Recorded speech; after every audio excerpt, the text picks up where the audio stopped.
The motto of my first platoon was, "Those who long for peace must prepare for war." This is, of course, not a new idea. This crowd knows that. The origin dates to the... So the context here is that this is like an unprecedented all-hands meeting for the top brass of the military. We pulled generals from all over the world. We have people stationed all over the place who had to panic, like fly back. People were commuting together in their private planes to get back over here so they could all be talked to by this... What was he, 04? What did this dipshit make in the military? How far up did this guy get, Hegseth? This drunkard Fox News host.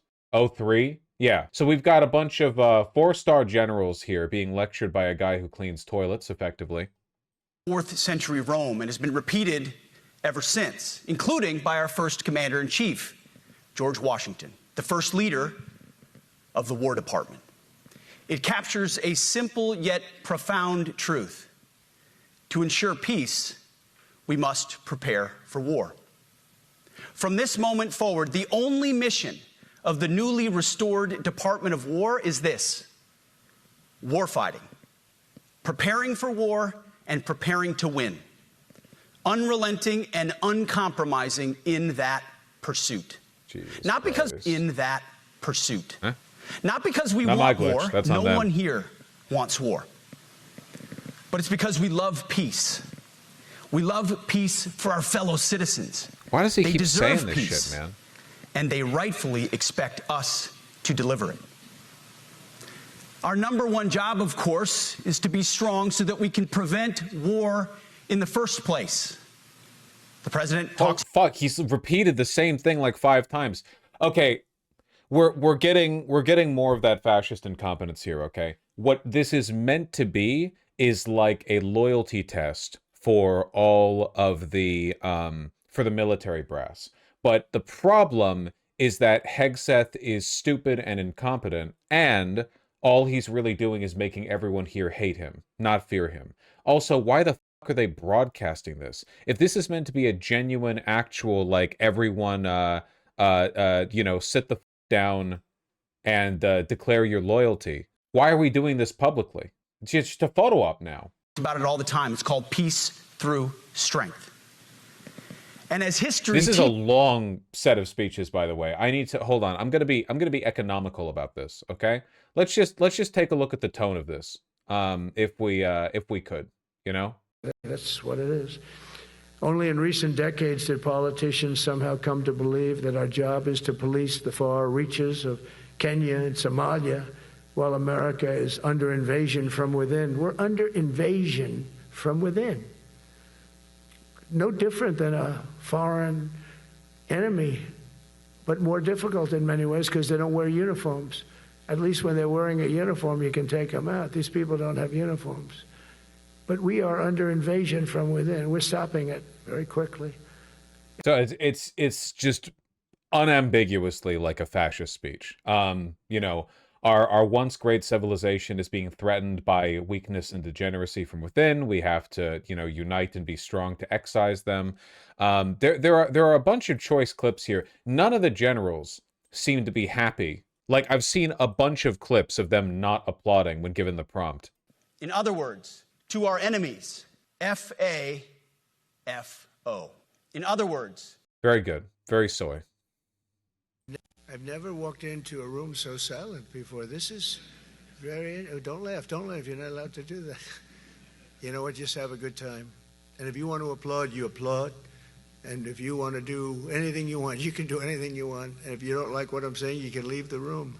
Of course, there goes your rank. There goes your future. So that's the tone of this this whole thing, I guess. Please clap. Yeah, seriously. I want to watch the whole thing, but like, if you fast forward to the end, you get to see them all told to stand to attention while he walks out. There's no applause, no affirmation. They just stand there solidly and project nothing but contempt. Here in this beautiful room today, we will vanquish every danger and crush every threat to our freedom in every generation to come, because we will fight, fight, fight, and we will win, win, win. I want to just thank you once again, and God bless the United States military, and God bless America. God bless you all. Thank you very much. Thank you. That was President Trump addressing top military brass in a wide-ranging speech. Oh, that wasn't too bad. They were happy to have it end. They were clapping there. They played the music though, so it's hard to. Apparently, he calls them all fat at one point. I think I heard that. I think I saw that one. Hold on. It all starts with physical fitness and appearance. If the Secretary of War can do regular, hard PT, so can every member of our joint force. Remember those pull-ups? It's tiring to look out at combat formations, or really any formation, and see fat troops.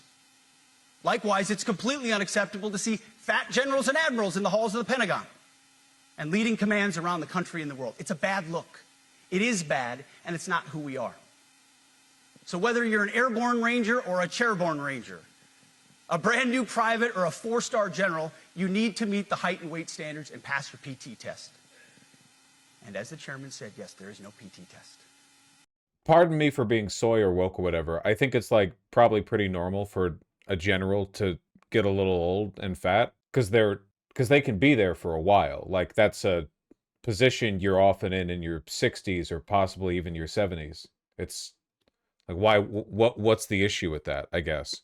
People tend to get kind of fat when they're older. I don't know. I don't think they should be doing PT tests if you're a four-star general, in my opinion. It seems a little silly to me.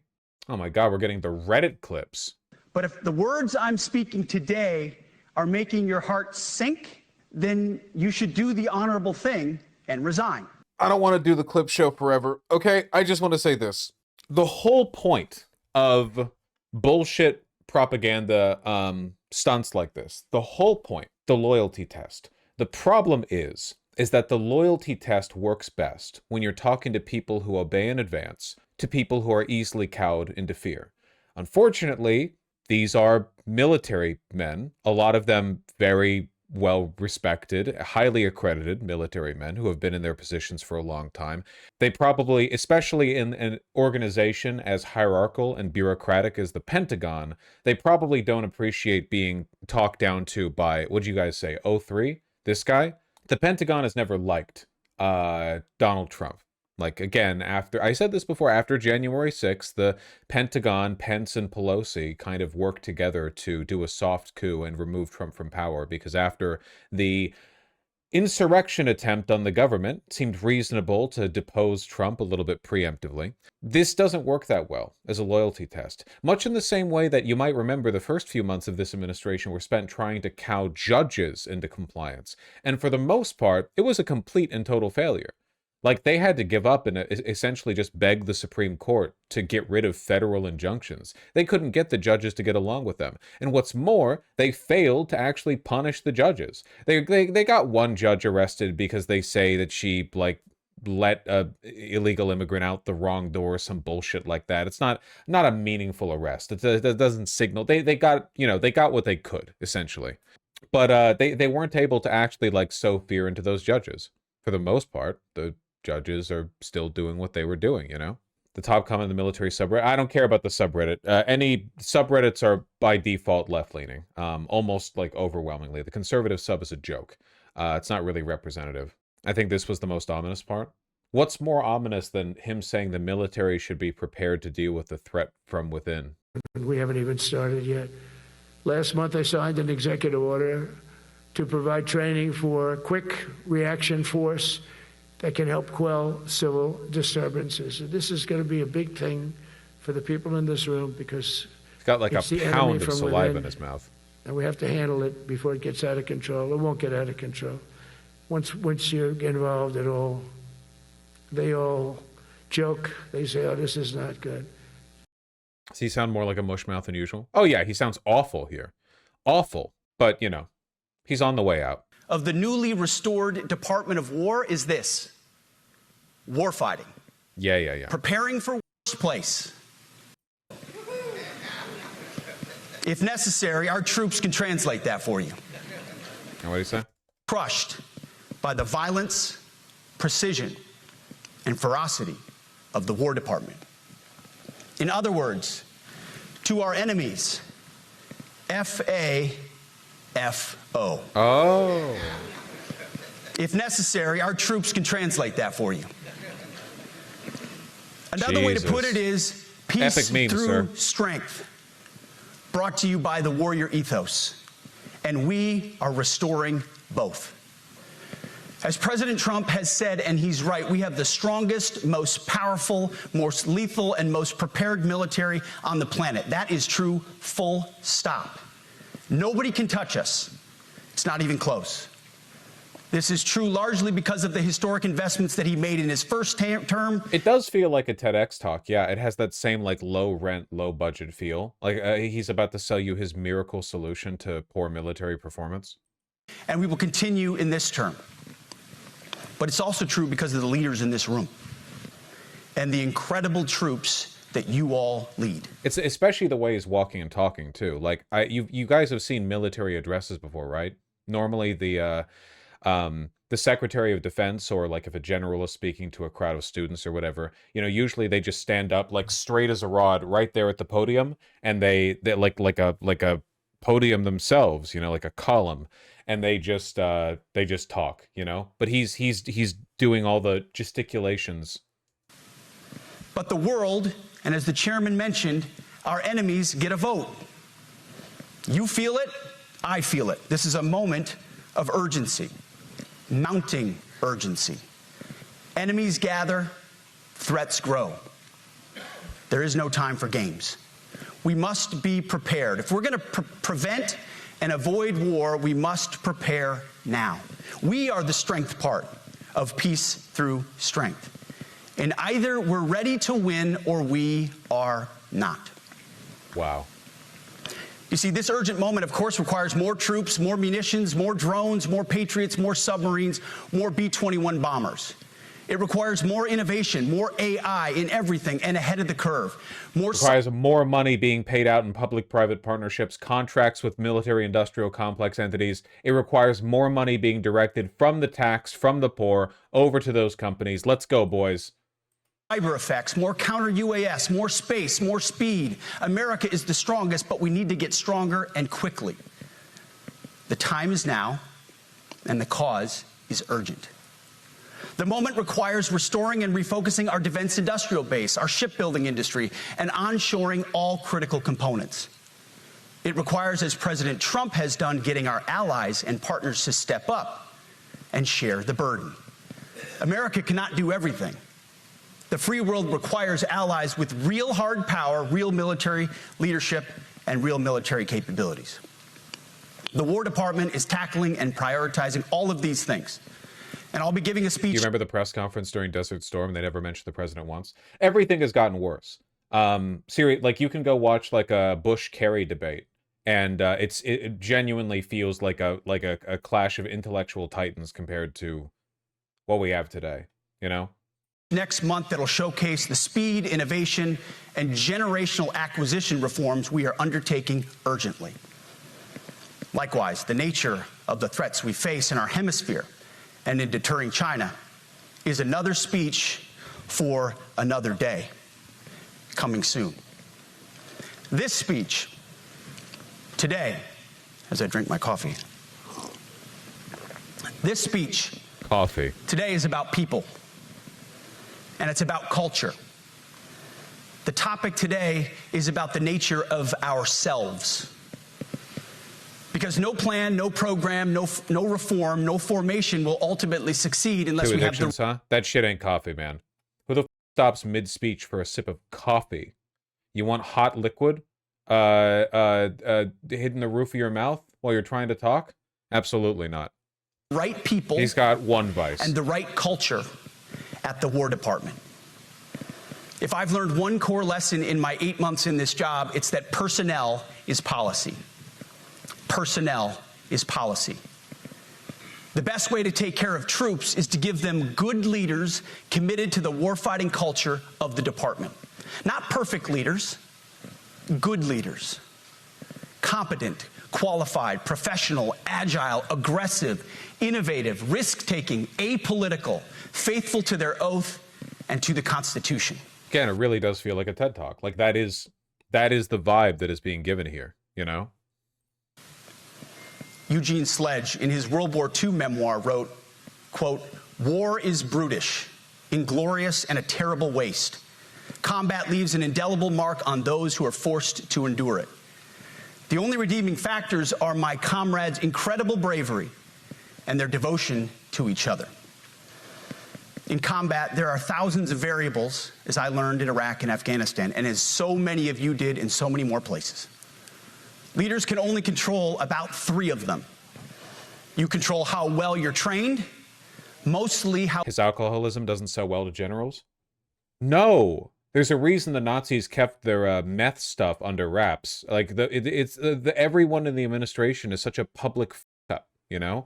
Even if you're right-wing, like, I imagine a lot of the more conservative generals still, you know, even if they're personally racist or homophobic or whatever else, you know, xenophobic, I imagine they still think of themselves as being better than the current crop, you know?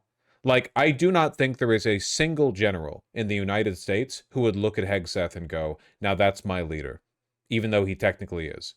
Like, that's my commander. I don't think there's a single one. It's really difficult to pull off this coup bullshit when you have, you know, that week of troop loyalty. How well you're equipped, and the last variable is how well you lead. After that, you're on your own. Our warfighters are entitled to be led by the best and most capable leaders. That is who we need you all to be. Even then, in combat, even if you do everything right, you may still lose people because the enemy always gets a vote. We have a sacred duty to ensure that our warriors are led by the most capable and qualified combat leaders. This is one thing you and I can control, and we owe it to the force to deliver it. For too long, we have simply not done that. The military has been forced by foolish and reckless politicians to focus on the wrong things. In many ways, this speech is about fixing decades of decay. Some of it obvious, some of it hidden. Or as the chairman has put it, we are clearing out the debris. With an audit? No, of course not. Actually, we need to spend more dark money on insane edge case projects that will never see the light of day. The distractions, clearing the way for leaders to be leaders. You might say we're ending the war on warriors. That's great. I heard someone wrote a book about that. Ooh. Ah, man. For too long, we've promoted too many uniformed leaders for the wrong reasons. Based on their race, based on gender quotas, based on historic so-called firsts. We've pretended that combat arms and non-combat arms are the same thing. What? We've weeded out so-called toxic leaders under the guise of double-blind psychology assessments. What? Promoting risk-averse, go-along-to-get-along conformists instead. What? You name it, the department did it. Foolish and reckless political leaders set the wrong compass heading, and we lost our way. We became the woke department, but not anymore. It's so embarrassing, dude. It genuinely hurts to watch. It actually hurts. It's the just imagining like hundreds and hundreds of, you know, stick up their ass, steely-jawed military officials sitting there just staring at him while he delivers this. Do you have any idea? He must be high out of his mind right now. There's no way somebody with this fragile of a psyche could deliver a speech like this to that many cold, uncaring eyes, unless he was really hyped up. Right now, I'm looking out at a sea of Americans who made a choice when they were young men and young women to do something most Americans will not, to serve something greater than yourselves, to fight for God and country, for freedom and the Constitution. You made a choice to serve when others did not, and I commend you. You are truly the best of America. But this does not... This is what he's looking at? Jesus Christ. God, that's funny. Oh, my... Live Pentagon reaction. Oh, man. It's how it feels when you're with your friend group and you've got a really good joke in your head, but you fuck up the setup and you try to salvage it. You're 2 seconds past, like, the deadline for you dropping the punchline. You look up and that's what... It's the whole room. This isn't an image, it's a live feed. I mean, and this goes for all of us, that our path to this auditorium on this day was a straight line, or that the conditions of the formations we lead are where we want them to be. You love your country, and we love this uniform, which is why we must do better. When you thought the vid was funny enough to share it. When you say this next part's really good for the third time in 30 seconds. We just have to be honest. We have to say with our mouths what we see with our eyes. To just tell it like it is in plain English. To point out the obvious things right in front of us. That's what leaders must do.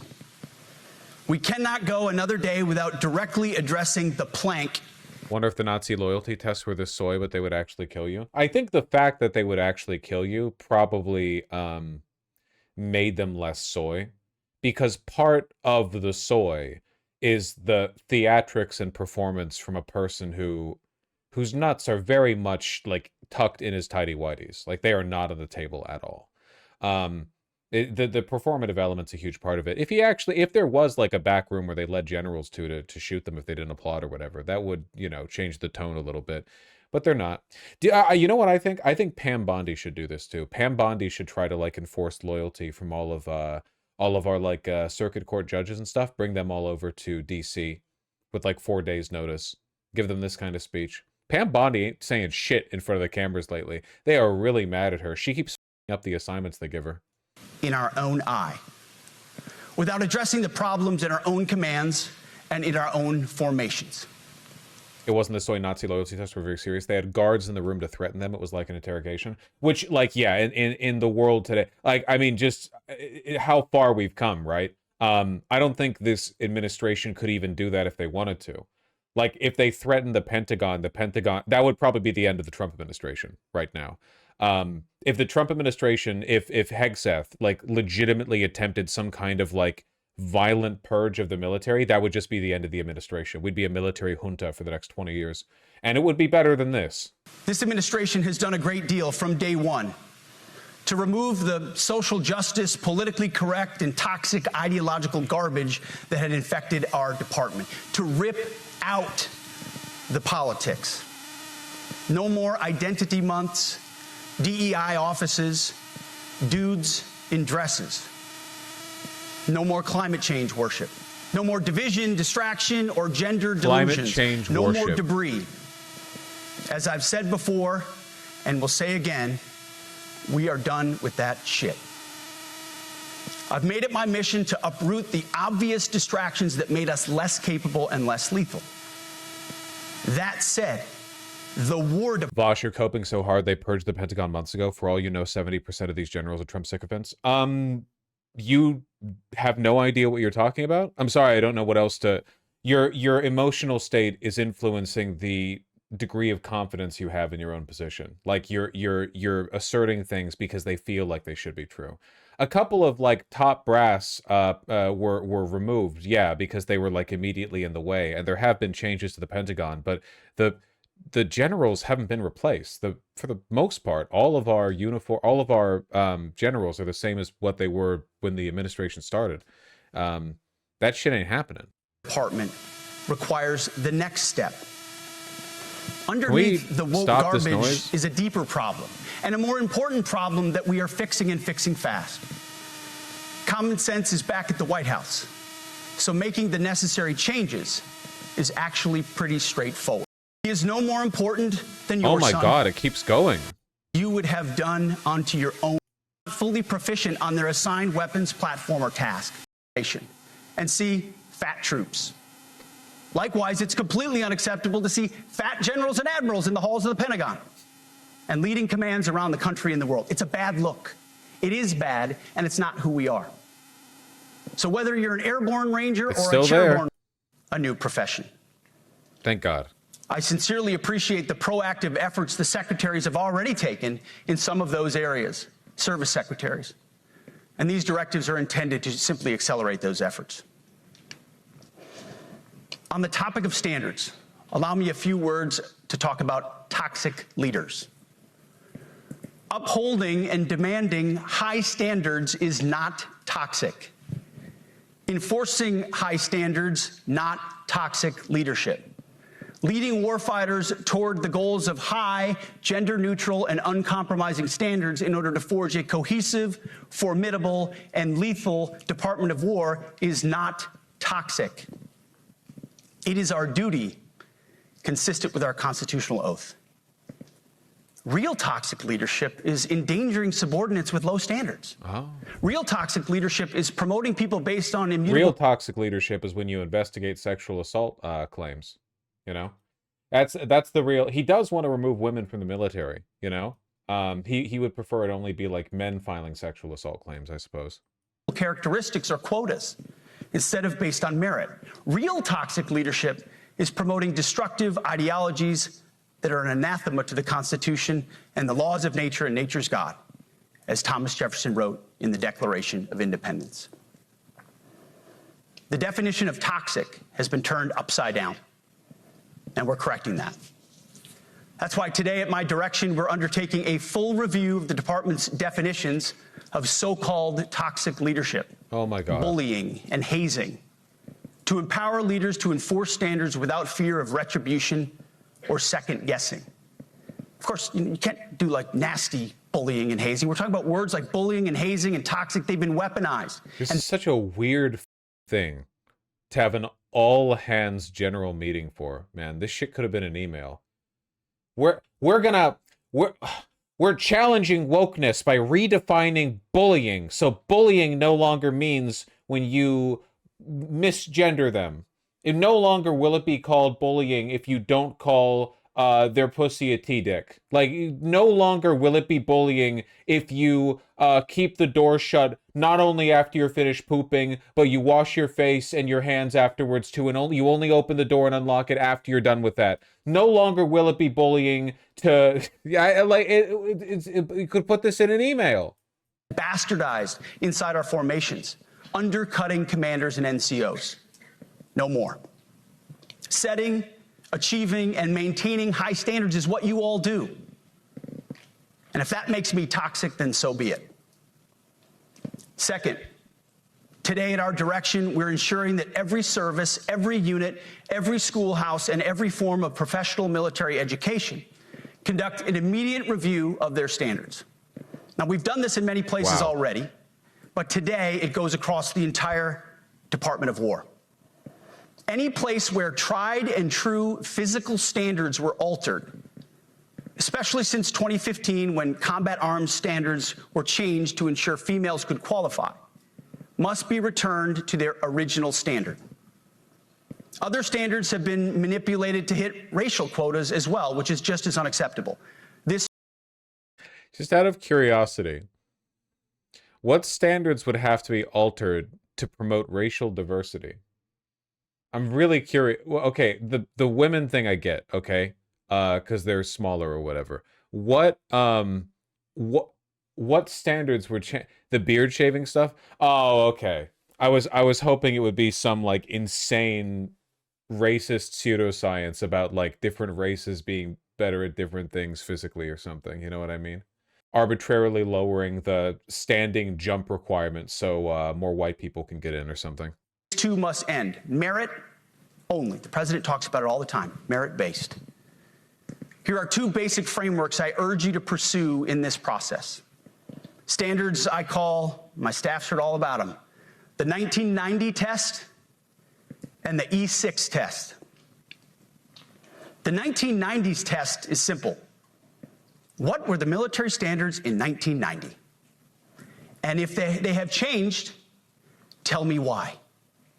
Okay. Was it a necessary change based on the evolving landscape of combat? Or was the change due to a softening, weakening, or gender-based pursuit of other priorities? 1990s seems to be as good a place to start as any. And the E6 test. Ask yourself, does what you're doing... Black women had to fight for decades to be allowed to wear braids? I think that's f***ed up. They shouldn't be allowed to. Why the f*** do women get to keep their hair and men don't when they join? In basic, don't guys get their heads shaved? Women should have their heads shaved too. This is misandry or something. Make the leadership, accountability, and lethality efforts of an E6, or frankly an O3, does it make it easier or more complicated? Does the change empower staff sergeants, petty officers, and tech sergeants to get back to basics? The answer should be a resounding yes. The E6 test or O3 test clarifies a lot, and it clarifies quickly. Because war does not care if you're a man or a woman. Neither does the enemy.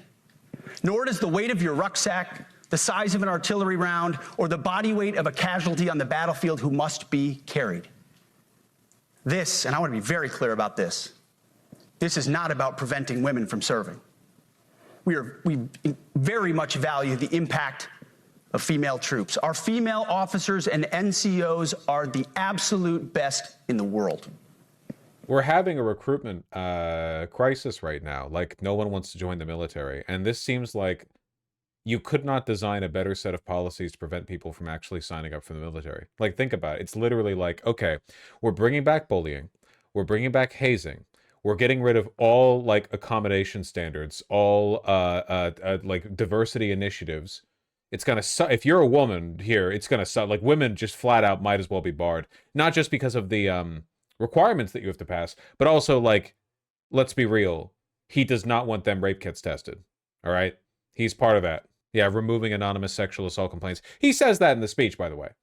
I saw a clip of it on Twitter. He explicitly says the military is being made weaker by anonymous sexual assault complaints.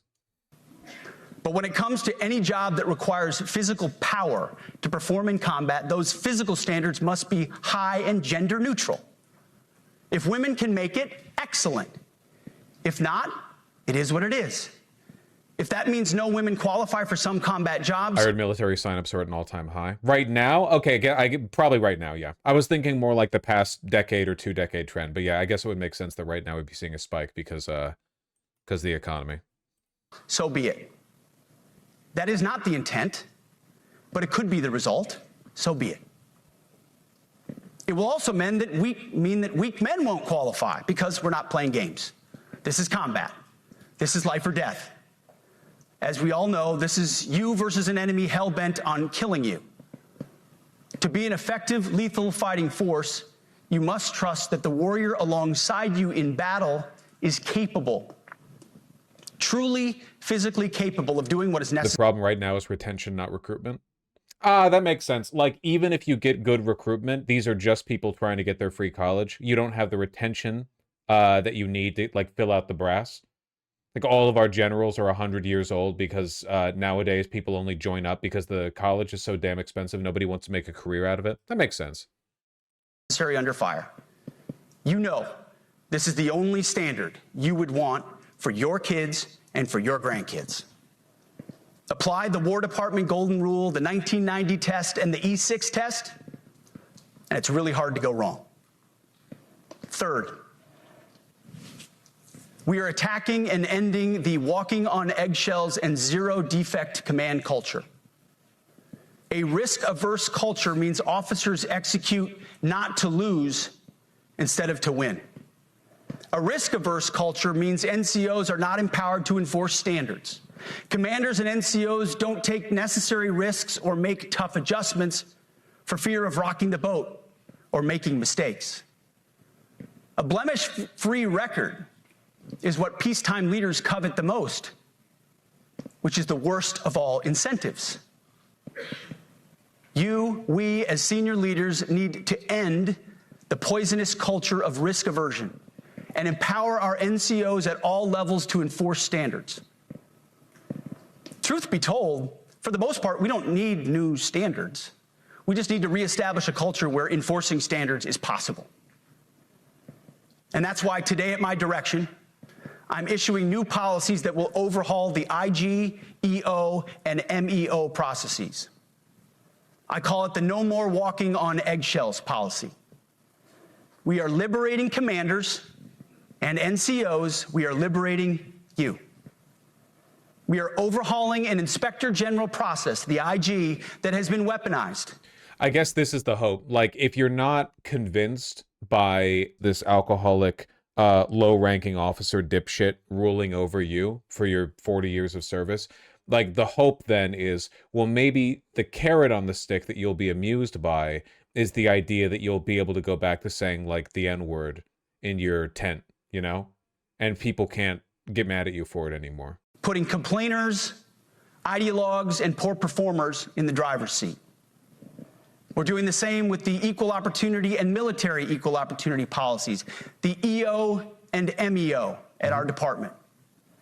No more frivolous complaints, no more anonymous complaints, no more repeat complainants, no more smearing reputations, no more endless waiting, no more legal limbo, no more sidetracking careers, no more walking on eggshells. Of course, being a racist has been illegal in our formation since 1948. The same goes for sexual harassment. Both are wrong and illegal. Those kinds of infractions will be ruthlessly enforced. But telling someone to shave or get a haircut or to get in shape or to fix their uniform or to show up on time or to work hard, comes in later, that's I guess. exactly the kind of discrimination we want. We are not civilians. You are not civilians. You are set apart for a distinct purpose. So we as a department need to stop acting and thinking like civilians and get back to basics and put the power back in the hands of commanders and NCOs. Commanders and NCOs who make life and death decisions. Commanders and NCOs who enforce standards and ensure readiness.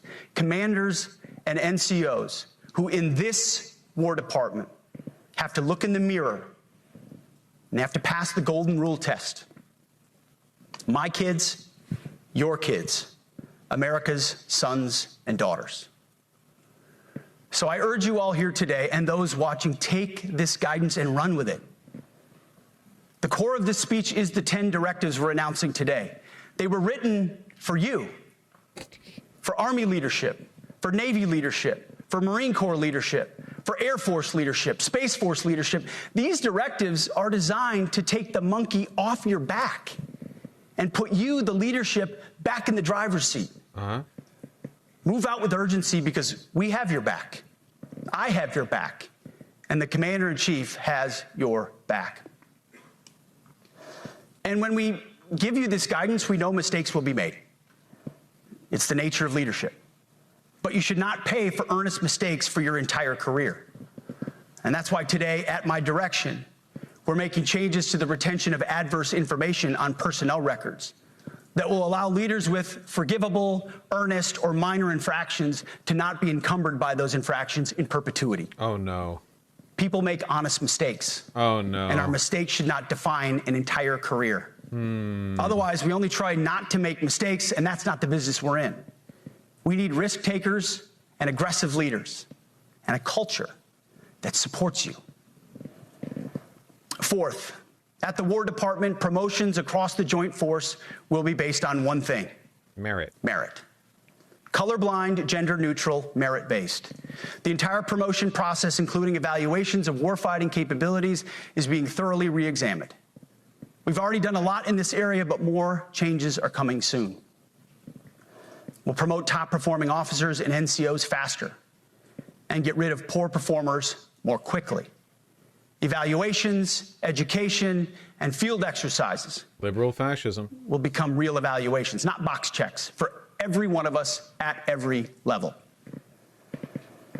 These same reforms happened before World War II as well.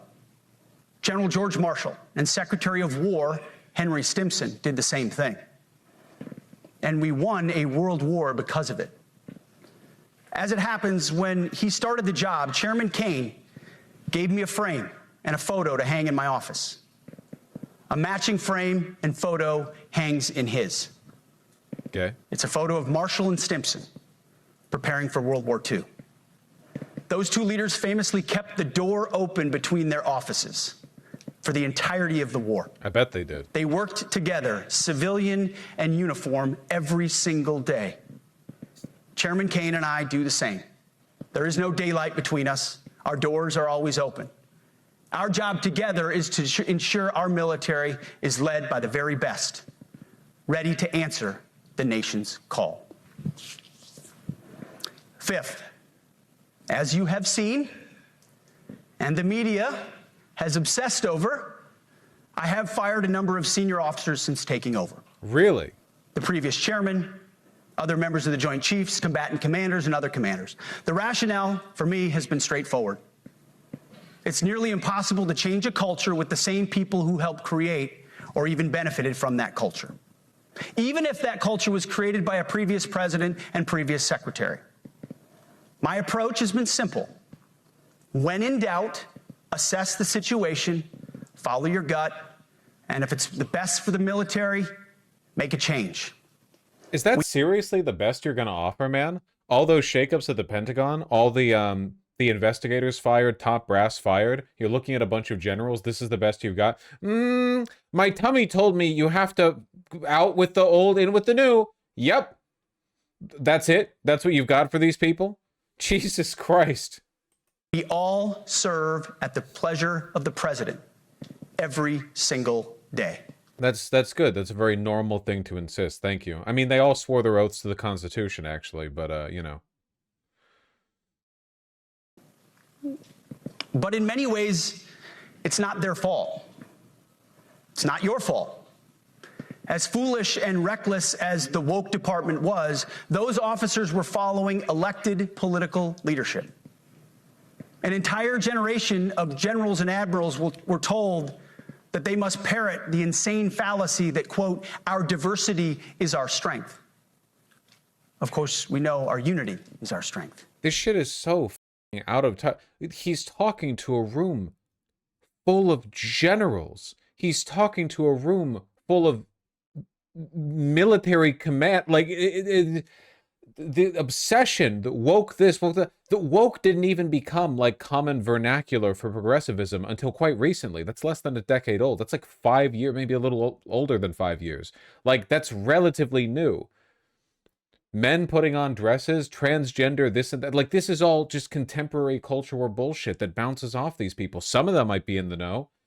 Like, have you tried, can you imagine talking to a general about this? This would be cringe at a state college graduation. 100%. Absolutely it would.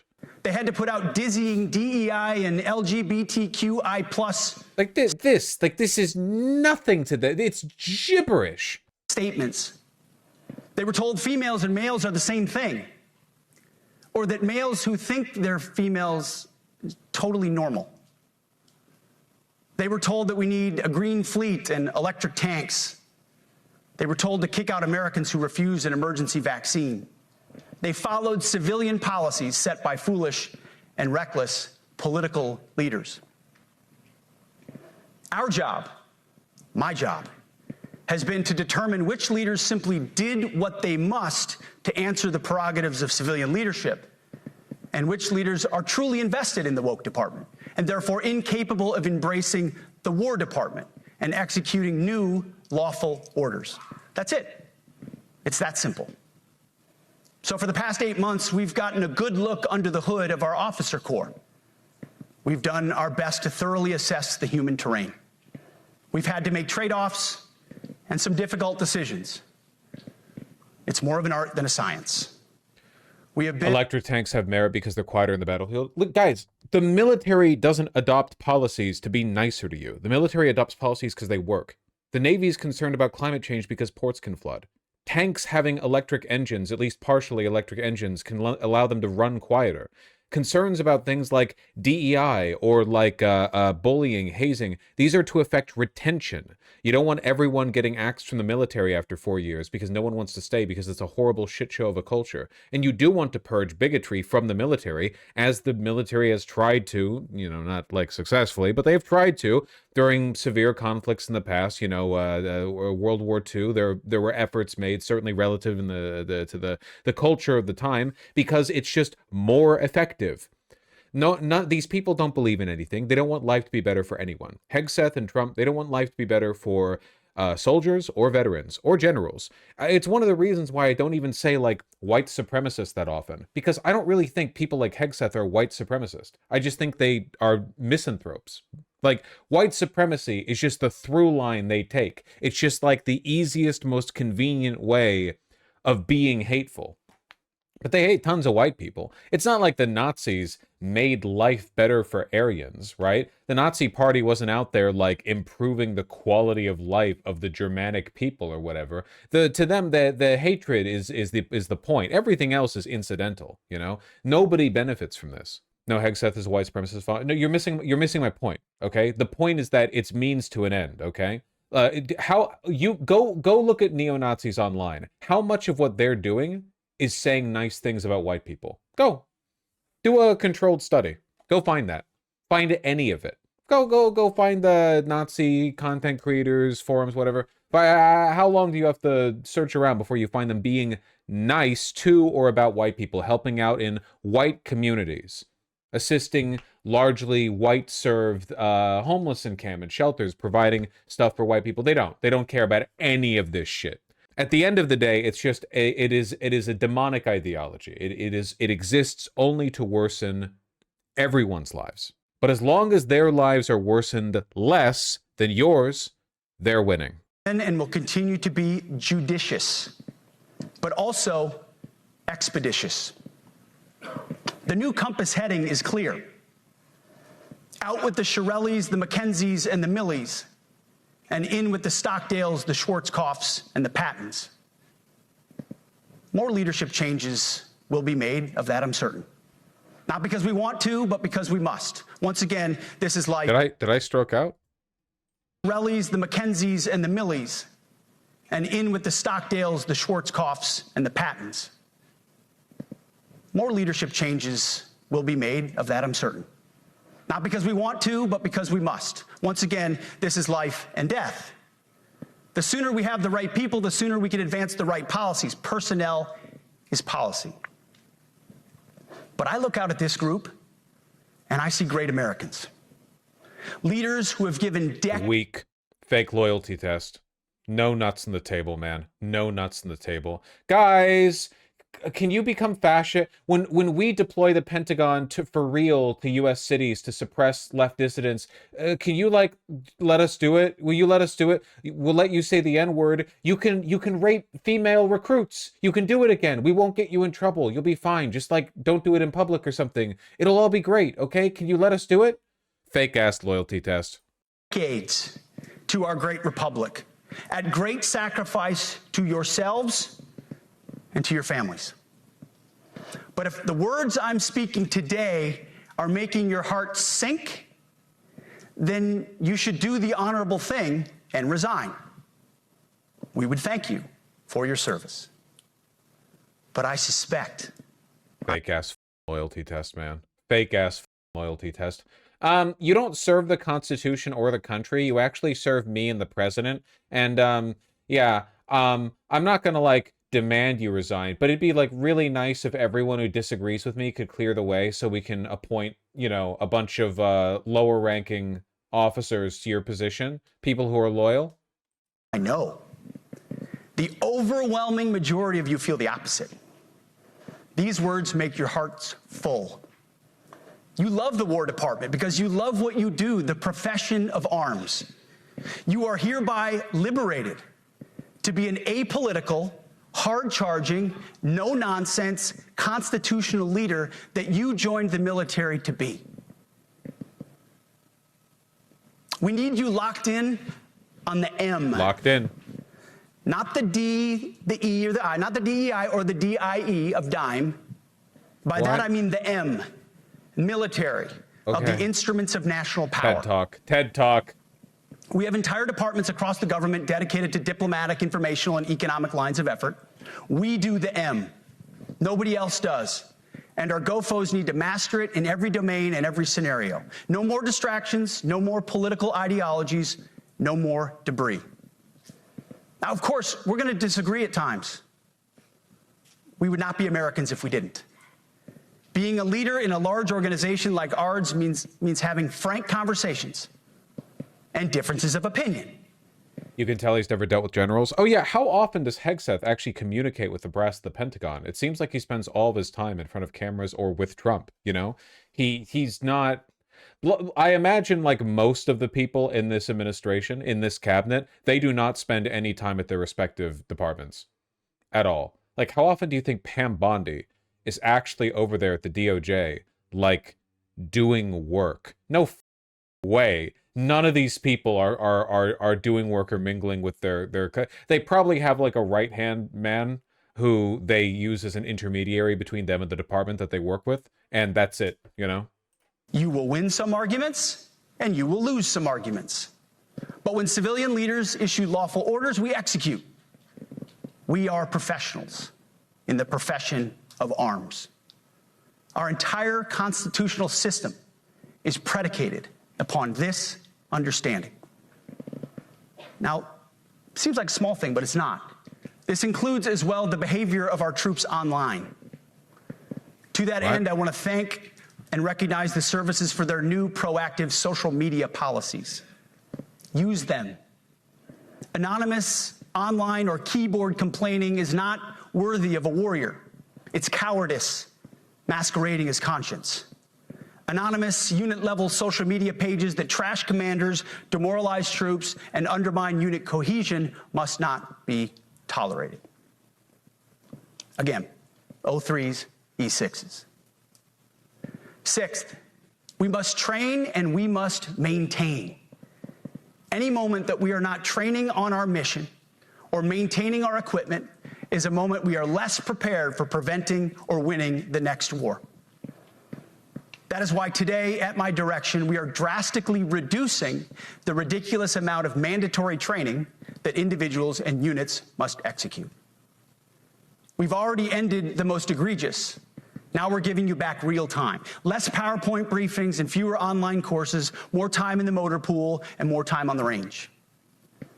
Our job is to make sure. But that's training. What do you mean like diversity is that what you mean? Diversity training?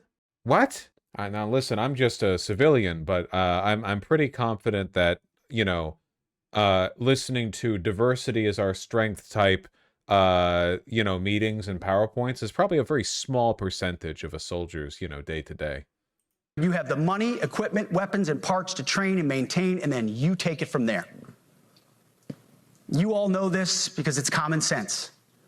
The tougher and the higher the standards in our units, the higher the retention rates in those units. Warriors want to be challenged. Troops want to be tested. When you don't train and you don't maintain, you demoralize.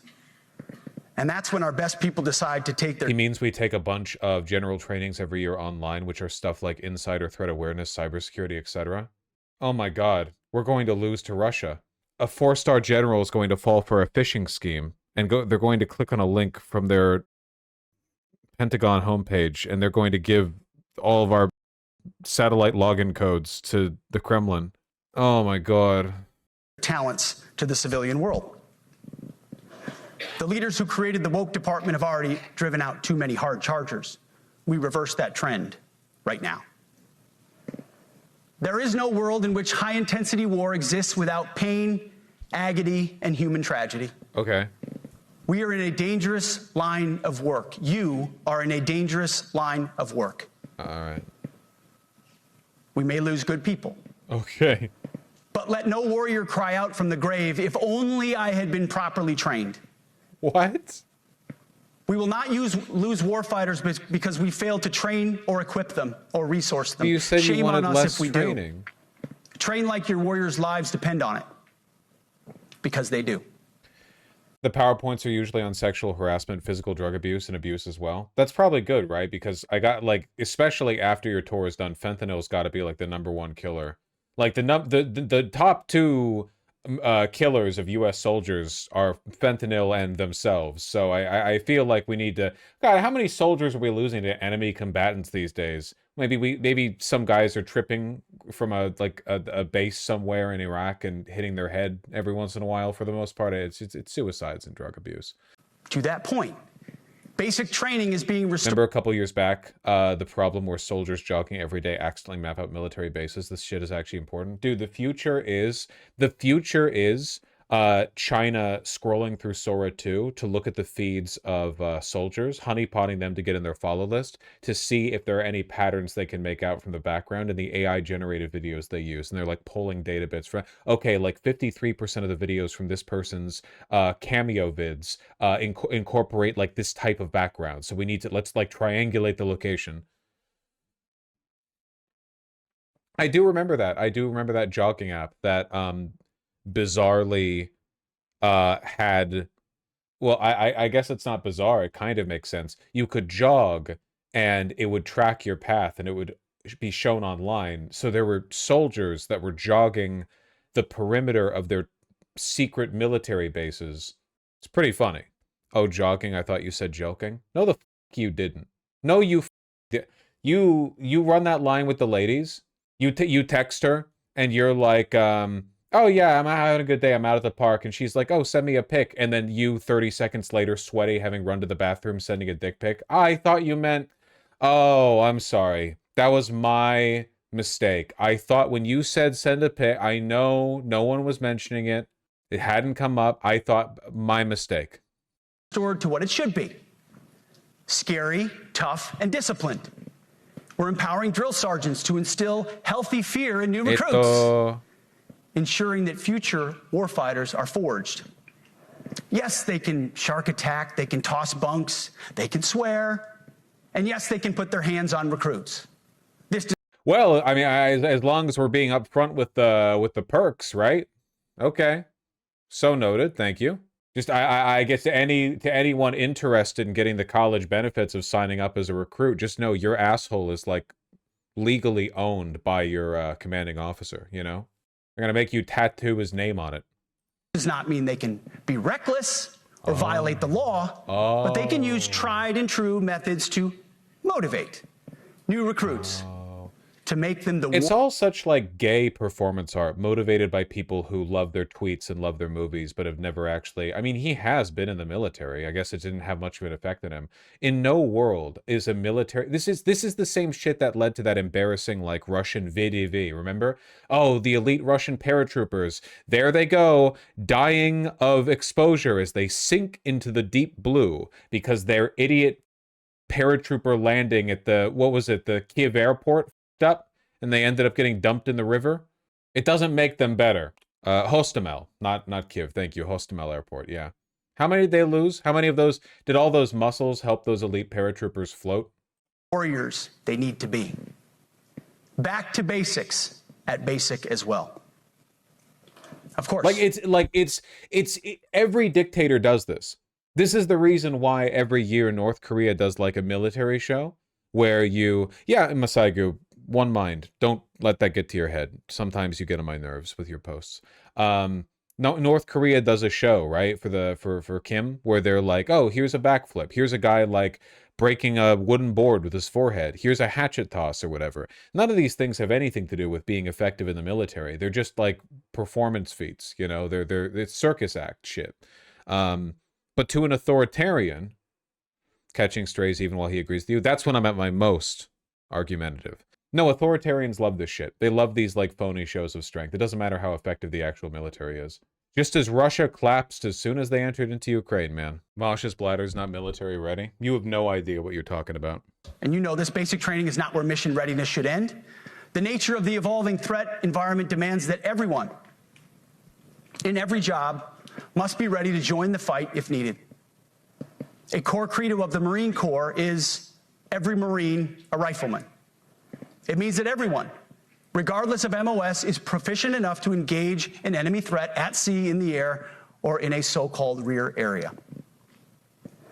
We need to ensure that every member of our uniformed military maintains baseline proficiency in basic combat skills, especially because the next war, like the last, will likely not have a rear area.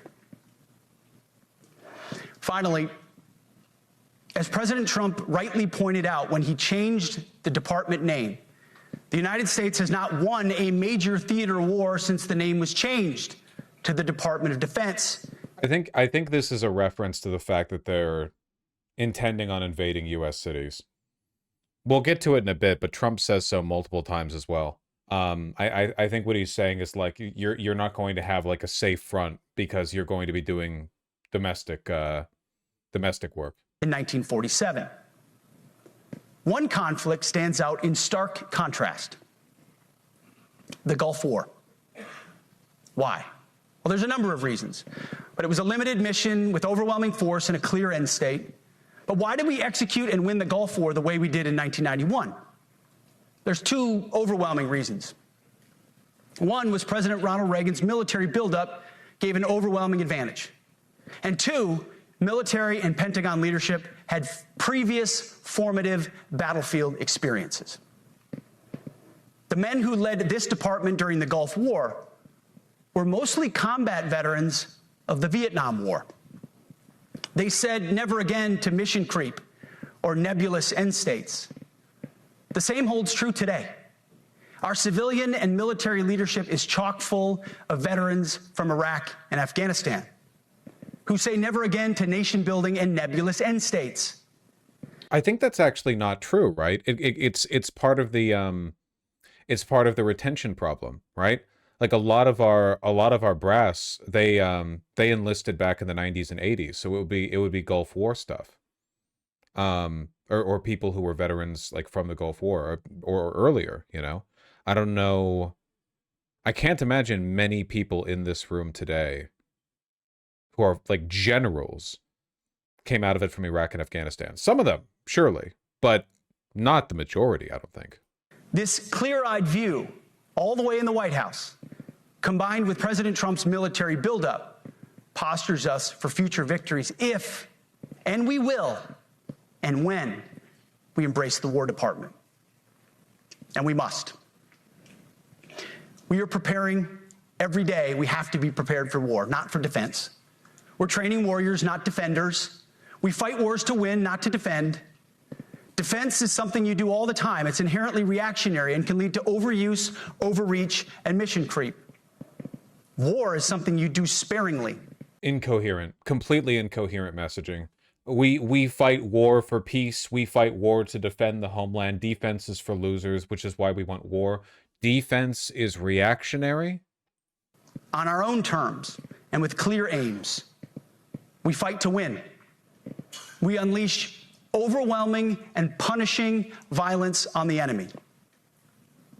We also don't fight with stupid rules of engagement. We untie the hands of our warfighters to intimidate, demoralize, hunt, and kill the enemies of our country. No more politically correct and overbearing rules of engagement. Yeah, they're 100%. Again, we're going to see more of this with Trump, but they're 100% gearing up. Like, what they want is the Pentagon to sign off on deployment domestically. So, war crimes, well, I mean, I guess fuck, like, the idea that there are war crimes. All those considerations, ethics, and the law. Like, we're sending your ass to Chicago. Just common sense, maximum lethality, and authority for warfighters. That's all I ever wanted as a platoon leader. And it's all my E6 squad leaders ever wanted, back to that E6 rule. We let our leaders fight their formations, and then we have their back. It's very simple, yet incredibly powerful. A few months ago, I was at the White House when President Trump announced his Liberation Day for America's trade policy. It was a landmark day. Well, today is another Liberation Day. The liberation of America's warriors. This isn't going to work. I don't know a single soldier who wants to kill civilians. For the most part, I think you are correct. People who are like desperate for a day of the rope, who want a big fascist uprising, are likely to join the DHS. The DHS requires fewer commitments on sign-up, potentially pays more, it demands less of you, they have no physical requirements, it allows you to be much more aggressively bigoted with much less oversight. You get to wear a mask and brutalize black and brown people or journalists or whatever. I don't think for the most part people are signing up with the military to do that. It's so roundabout. And fascists, for the most part, are weak and cowardly. Like, these are, generally speaking, the worst of us. They are the worst people. So they're going to want to join up with the DHS, you know. Aren't there also a ton of immigrants in the armed forces? Yeah, but I wouldn't hedge on that. For me, it's not like a lot of immigrants, you know, support Trump. It's not necessarily that. I guess for me, it's just more that, I don't know. So far, the Marines they didn't do anything. The Marines didn't do anything in LA. Even the National Guard basically did nothing. The National Guard's just like, yeah, picking up trash, whatever. For them, I guess it's just like sleeping on the floor of a hotel room and walking around during the day. Maybe it's more fun for them than being on base. There's just not that much bloodlust from them. In name, in deed, and in authorities. You kill people and break things for a living. You are not politically correct and don't necessarily belong always in polite society. Mm-hmm. We are not an army of one. We are a joint force of millions of selfless Americans. We are warriors. What? We are purpose-built, not for fair weather, blue skies, or calm seas. We were built to load up in the back of helicopters, 5 tons, or Zodiacs in the dead of night. What? In fair weather or foul. We was kings. To go to dangerous places, to find those who would do our nation harm, and deliver justice on behalf of the American people in close and brutal combat if necessary. You are different. We fight not because we hate what's in front of us. We fight because we love what's behind us. You see, the Ivy League faculty lounges will never understand us, and that's okay, because they could never do what you do. A lot of these guys graduated from West Point. They don't really have a beef with academia. That's not... You guys have a beef with academia because you're all actively antagonistic to the truth. They're West Point graduates. They're literally military academies. What is this? The media will mischaracterize us, and that's okay. Us. Like, he's like, Blood thinks he's part of the team. Deep down, they know the reason they can do what they do is you. In this profession, you feel comfortable inside the violence so that our citizens can live peacefully. Lethality is our calling card, and victory our only acceptable end state. Also, military brass quite often go back and forth from academia back to the military. Yeah, because ideally, you would want your 4-star generals to be smart. I'm not going to glaze the Pentagon and all the behavior they've engaged in, all the wars they've waged and the crimes they've committed, but for the most part, we do have a very effective military, compared to our peers, if there are any peers.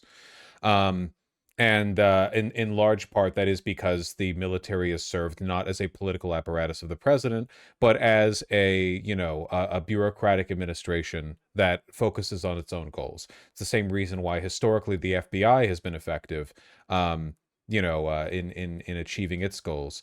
More so, at least, and more publicly than the CIA. The FBI does a lot of routine day-to-day stuff. I think the CIA's missions historically have been riddled with a lot of embarrassments and failures. What get declassified, at least. And I think that's because it's possible to... Well, you can't be a police officer apolitically, obviously. But for the FBI, a lot of them... in a bureaucratic fashion, you're fulfilling a purpose. It's a little bit more regimented. Sometimes it feels like the CIA is just getting silly with it. Whatever, I'm rambling. In closing, a few weeks ago, at our monthly Pentagon Christian prayer service, I recited a commander's prayer. It's a simple yet meaningful prayer for wisdom for commanders and leaders. I encourage you to look it up if you've never seen it. But the prayer, it Seriously? ends like this. And most of all, Lord, please keep my soldiers safe. Lead them. No, I don't think they'd heard that one before. I think that one's new to them. Guide them, protect them, watch over them. And as you gave all of yourself for me, help me give all of myself for them. And amen. I have prayed this prayer many times since I've had the privilege of being your secretary. And I will continue to pray this prayer for each of you as you command and lead our nation's finest. Go forth and do good things, hard things.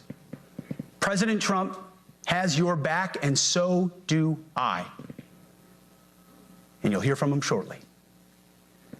Move out and draw fire, because we are the War Department. Godspeed. Room! Attention! Past the top of the hour now, that was Defense Secretary Pete Hegseth addressing top military brass, starting off by saying, welcome to the Department of War, laying out plans that focus, he says, on peace through strength. He heavily criticized diversity programs. Yeah, I was there. Thank you. So now it's the main event. Our Commander-in-Chief. I have the privilege. Look at this crowd, man. Can you imagine that soy dance? Performing that in front of this crowd? Insane. Go out there, men, do good things, draw fire, and you're talking to a bunch of 65-year-old academics who have the military equivalent of a PhD. Did they call that PhD? What's the top, do they still call that a PhD? What's the highest level of accreditation that you can get from West Point? It's still called PhD? Okay. It's PH Defense. We're all on the same team. And I was told that, sir, you won't hear a murmur in the room. I said, we got to loosen these guys up a little bit. So you just have a good time. But I want to thank Secretary Hegseth and General Kane, General Raisin Kane for a reason, they call him that. When I heard his name, I said, you're the guy I'm looking for. The Joint Chiefs of Staff and so many others in this room who together represent the greatest and most elite fighting force in the history of the world, the United States military. We're very proud of our military. I rebuilt the military during my first term. It's one of the greatest achievements. We had the greatest economy in history, and I built the military. Those are the two things I say more than anything else. And I also kept us safe at the borders. We had very good borders. We didn't have people coming in from jails and prisons and everything like mental took asylums place over the last 4 years. They'll never forget what happened to this country over the last 4 years with the incompetence. There could be no higher honor than to serve as your commander-in-chief. It is a great honor. I look at you, you're just incredible. Sorry about people. the audio. I don't know if I can watch this for a full hour, man. He's really tough to listen to these days. He's stroking out on the daily. Central casting, I might add. To each and every one of you, I thank you for your unwavering devotion. And then we Plus went that their audio. way. I said, number one, it's a war that would have never happened if I were president, if the election weren't rigged, if I were. Okay, it's a Trump speech. It's a Trump speech. What do you want? It's a Trump speech. Jesus. At least Hegseth is animated. Listen, I have quite a few clips, okay? I have quite a few clips that I'm going to share with you guys because it's actually really, really, really bad. At least what they want to do is really, really, really bad. Okay, this clip, I don't know if this one's really, really, really bad. It was just at the front of the list. What is this? Fantastic, by the way. I hope you all agree. If anybody disagrees, could I... Oh my God. Fantastic, by the way. I hope you all agree. If anybody disagrees, could I please have your hand? Who disappears at Raisin Cane is no good. Just raise your hand. I don't see any hands raised.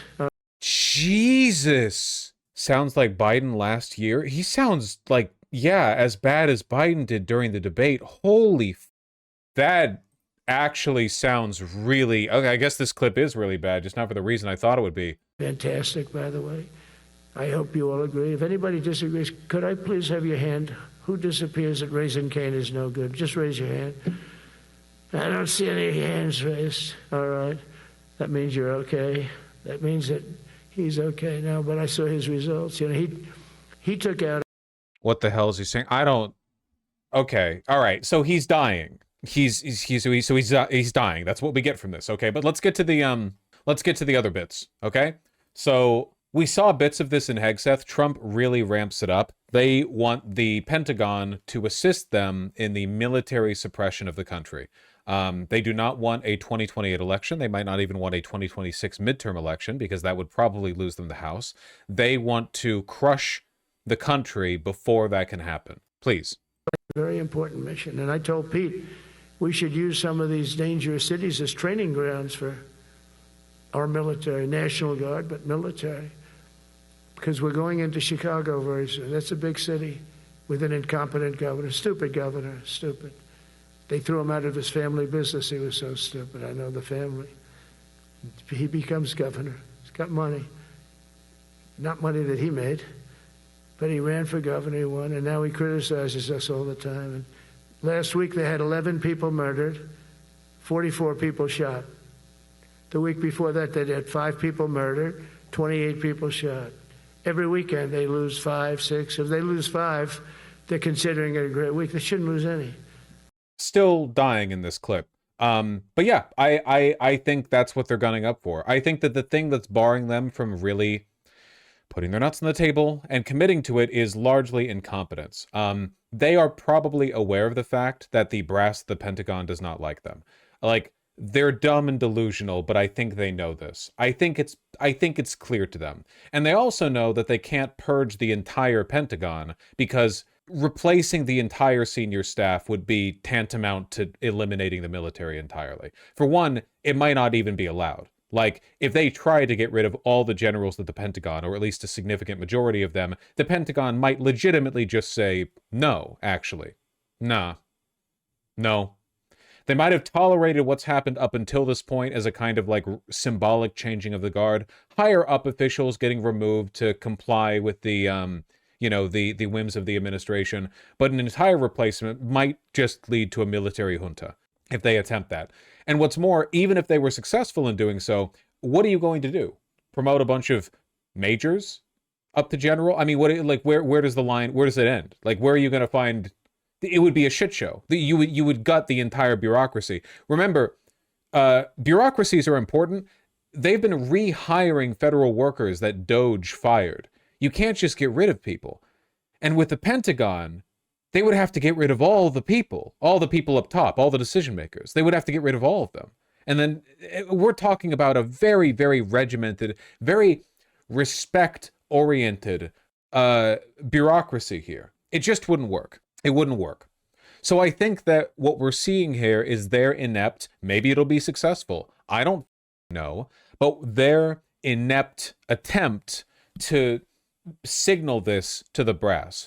But weirdly, rather than doing this the way you'd think an authoritarian would. Now, okay, I'm not trying to, if I was dictator, here's how I'd do it. But I feel like the play here would be to quietly, passively coerce and threaten small groups of military leadership over time and make your replacements gradually so you reach a tipping point, kind of a boiling frog, frog in a pot situation, right?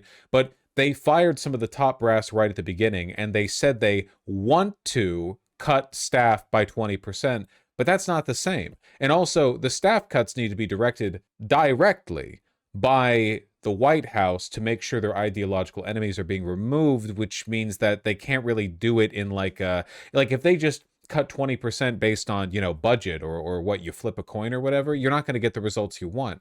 Basically, what I'm saying is, I don't think they're doing this the right way, which I'm happy about, but maybe it'll be sufficient for their purposes. I don't really know. I think they are getting the Pentagon ready to... I've used this term end American democracy a lot. I guess like capitalism, socialism, or authoritarianism, democracy kind of has nebulous borders, right? Like Turkey is definitionally a democracy, and it is also definitionally an autocracy. It's just, where it sits on the spectrum, what elements it has from both systems and the extent to which they're relevant and effective, Yeah, it's a matter of degrees. It's amorphous. It's a blob. It's like boundaries, the borders, in the air. It's all nebulous. Yeah, nothing bad can happen, only good happen.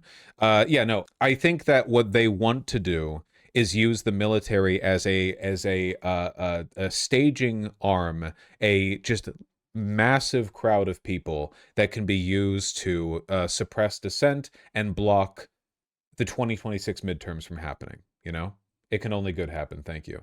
By deploying National Guardsmen to a bunch of voting booths, by imposing unreasonable and restrictive standards by which people can vote in largely blue voting districts and counties, you could get the results they're looking for. And I think that they're trying to petition the Pentagon. Now, I personally consider this to be kind of a blessing in disguise, because the fact that they needed to do this, fly all the generals out from all over the world to have this speech, means they are very much not confident that they can do it right now. They would not do something like this and risk irritating so many of the top brass at the Pentagon if they were already confident the Pentagon was in a position that it would acquiesce to that order.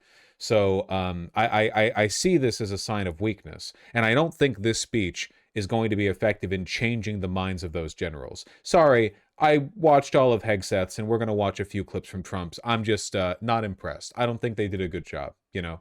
I don't think it worked. It does still feel like Trump and Hegseth are just more interested in winning accolades from their idiot followers than they are in actually accomplishing anything. You know what I mean? They're literally doing the fascist version of like when, you know, lefties dedicate their entire online posting career to attacking AOC rather than, I don't know, advocating for unionizing or whatever. Like, maybe there are some criticisms you can direct at AOC. Certainly I've done that. But there are probably better things you can direct all of your time towards. You know, that's probably not the best use of your time. And in the case of these wannabe content creators, you know, this is what they want. They want accolades. My hope, and I'm really crossing my fingers here. I'm really crossing my fingers here to this one, okay? Is that the Pentagon is so... The Pentagon, the National Guard, the military in general, I know the Pentagon controls, you know. My hope is that the military, ideologically inoculated against this bullshit well enough that even when they are deployed, and even when there is civilian violence against them, and even when some National Guardsmen may be injured or killed by acts of violence from the terrorists, or fuck, not even terrorists or whatever, not even like a shooting or something, a rock from a crowd. It could be anything, man. Anything like that. My hope is terrorists. I meant like an actual, like if there was a, the temperature is being turned up in this country. I think it's reasonable. There is at least a possibility that if the military is deployed, properly deployed to American cities, there might be like widespread unrest and violence. But even like a rock being thrown by a protester, you know? My hope is that the military understands the real culprit at fault for this, you know? That's my hope. My hope is that the military broadly understands, like they get deployed to these cities, they see the protests, they know they're being put out there to stop the vote from happening, and they're like, this is all going to go badly and I know who's to blame. That's my hope. Is it naive? Maybe a little bit. Fire department, I always put the fire department in because they're great. They're great. And I got 95% of their vote, too. That helps. When you get 95% of their vote, you always have to mention them. But they're great. And they're brave in our inner cities, which we're going to be talking about, because it's a big part of war now. It's a big part of war. I think he's being very explicit here. I don't think I'm speculating at all. But the firemen go up on ladders, and you have people shooting at them while they're up on ladders. I don't even know if anybody heard that, but... And I said, don't talk about it much, but I think you have to. Our firemen are incredible. They're up on one of these ladders that goes way up to the sky. I'm sorry, I don't know what the f*** he's talking about. I don't care to know either. Rescuing people, and you have animals shooting at them, shooting bullets at firemen that are way up in death territory. You fall off that ladder, it's over. Thank you. Wonderful. Yeah, so, I don't know, man. The context is literally on the bottom of the screen. Oh, you mean the bottom of your screen because you have me full screened. This ranting about animals shooting firemen off ladders in the inner cities is about the 2025 Coeur d'Alene shooting, by the way, where a Trump supporter in rural Idaho set a fire to lure firefighters and ambush them. I remember that. Well, there you go. If you pay attention to the media, sometimes it can be difficult to remember that almost every act of targeted political violence is done by right-wingers, because they're insane. I don't know, where do you think this falls in the hopium-copium spectrum? I mean, it's really grim stuff. The president's just openly talking to the Pentagon here, saying, get ready to be deployed into American cities. Like, it's about as explicit as it gets, you know? But at the same time, I just think the way they're going about it indicates a lot of incompetence on their part. And it suggests weakness, and it suggests that Vosh learned how to pronounce cities he lives within 200 miles of. Challenge impossible. Oh, sorry. So, Coeur d'Alene. Oh, my apologies for not... You know, as an American, I should have an instant read on this one. What are you, French? It's French? Yeah, it's in Idaho. I don't give a shit. With a pretentious-ass town founder, mayor, Coeur d'Alene. I don't care. Besides, you know the French get off to having their shit mispronounced anyway. You know that, right? Do they? Yeah, because then they feel better than you. They love that shit. Unk likely has a big tablet as a keyboard. I've been unk-pilled with my ergonomics lately. The way I'm like, my monitor is so large and so close to my face that I'm like looking at the bottom of the monitor like this and at the top like this. It's crazy. My neck hurts like crazy, man. Oh, hold on. We actually do get off on having our shit mispronounced, and that's from Francois Chatier over in YouTube chat. So I would say that's pretty, unless that's a Spanish name. But I know Spanish a little better. So, gotta raise that monitor. Nope, that is not the thing I need to do to it, actually. I think there's a bit of hopium here, not getting my expectations too high, but the response of the generals was mildly encouraging. They'll be having a lot of closed-door discussions. Oh, God, yeah, 100%. Especially because, again, like, it's the Pentagon. It's the world's biggest office building, or at least it was when it was constructed. I imagine all these people are, like, going back home, and they're like, can you fucking believe this guy? I do not think they're going back and taking their own little Hitler pledges. Wash's 20+ Twitter notifications make you so uncomfortable. Why? If you have a even remotely large Twitter account, that it turns into a 20+ like the moment you don't look at it for a second. People are like, oh, you've got YouTube notifications. I run a YouTube channel. It's quite popular. Well, what do you want me to do? Click on it every nanosecond? Like, it's not even like a minute-by-minute thing. It would fill up instantly. Bro, charge your phone. Fake concern. 100%. 100%, you stupid piece of shit. You see that green? You see that green and those 3 digits followed by a percentage mark? I keep my shit in order. I'm always ready. I charge it when I'm falling asleep. I charge it when I'm sitting here at my desk. Last one, just for fun. I thought would be met with fury on the left, but they're sort of giving up, I must be honest with you. They've had it. They've had it with Trump. They've been after me for so many years now. Here we are. Here we are. Come to the White House anytime you'd like. No, they've given up. They're bad, a lot of bad people.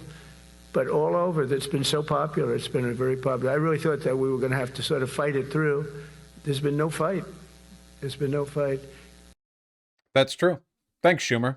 Thanks, Schumer. This pissed me off. I mean, can it piss you off? He's right. He's saying the same shit I've been saying, man.